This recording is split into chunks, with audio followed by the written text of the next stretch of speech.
Olá, eu sou Enoque Cotrim e esse é o canal Códigos em Tudo. Sejam muito bem-vindos à 7ª e última mensagem da série Ideologias. Vamos para a mensagem de hoje.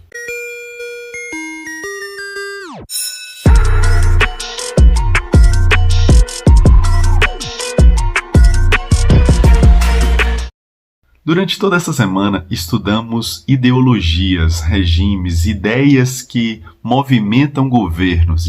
E, apesar de forma superficial e rápida, conseguimos apresentar minimamente o eixo principal de cada uma dessas ideias e até algumas consequências delas. Mas o mais interessante é a mensagem de hoje, onde nós vamos linkar todas essas 6 mensagens já apresentadas. Vamos lá? Capitalismo, socialismo, comunismo, liberalismo, anarquismo e terrorismo. Quantos ismos, hein? Pois bem, capitalismo é uma ideia onde cada um pode produzir, ter a sua privatização, né? a sua vida produzida, a sua vida privada e preservada, e há um regime de salário, uma espécie de mérito envolvido nisso, né? Você vai ter aquilo que você produz, ou você vai receber na proporção que você trabalha. Mas na prática, nem sempre é assim que funciona. E aí você tem um desnível ou um desbalance social significativo. Isso desperta o povo para uma outra ideologia, que é a ideologia socialista. No socialismo não é abominado a privatização, porém, já há uma forma de governo de descentralização, onde você pega aqueles que produziram mais e doa parte para os que não produzem nada ou estão em extrema miséria. Você tem mais obras assistencialistas, socialistas. O detalhe é que isso vai despertando o povo para uma facilidade que gera fome, gera sede por receber mais, trabalhando menos.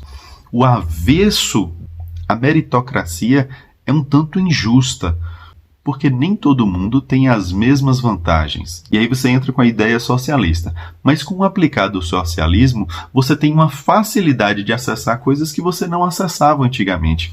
Então, as pessoas que se esforçavam muito vão querer se esforçar menos. E as que se esforçavam nada vão querer esforçar menos ainda. Não faz nem sentido, já que está recebendo fácil. Então, o comunismo é instaurado e força o fim da vida privada. Você não tem direito mais a comprar suas coisas. Independente do quanto você produz, vai ser dividido igual para todo mundo. Só que no comunismo você tem um Estado muito forte.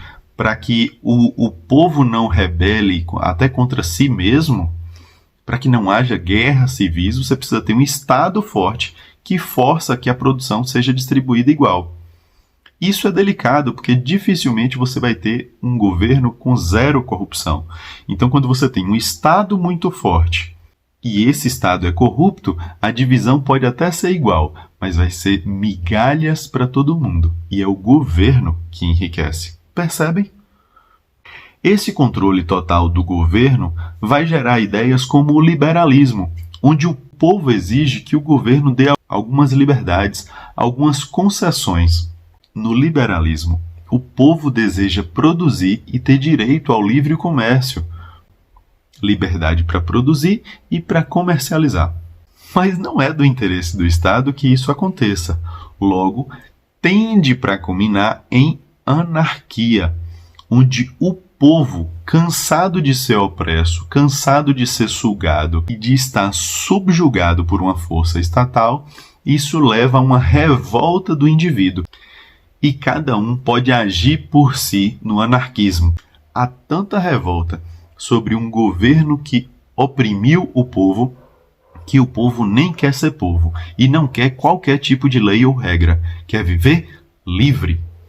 Essa anarquia faz mal para o próprio povo, porque quando não se tem leis, ferem uns aos outros. Há uma guerra absurda, inclusive muitas guerras civis, porque começa atritos individuais e pessoais tomarem grandes proporções. Qual a maneira de conter isso? Com um governo ainda mais forte. Mas que força poderia conter indivíduos sem limites? Apavorante, temido e indesejado, Mas o terrorismo, muitas vezes, é uma forma de contenção e de unir novamente essas pessoas, porque o medo faz elas se abraçarem.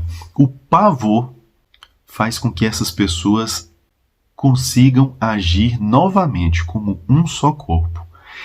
E com isso, nações se levantam contra nações, porque aquele povo rebelde que agora está unido, seja pelo medo de um terrorista ou o que for, consegue obedecer e causar terror em todo e qualquer lugar fora da sua nação, porque aquele líder terrorista consegue impor, introjetar na cabeça das pessoas que o pavor, o caos e a falta que eles sentem é por terceiros, é por outros, é por inimigos, nações vizinhas e etc.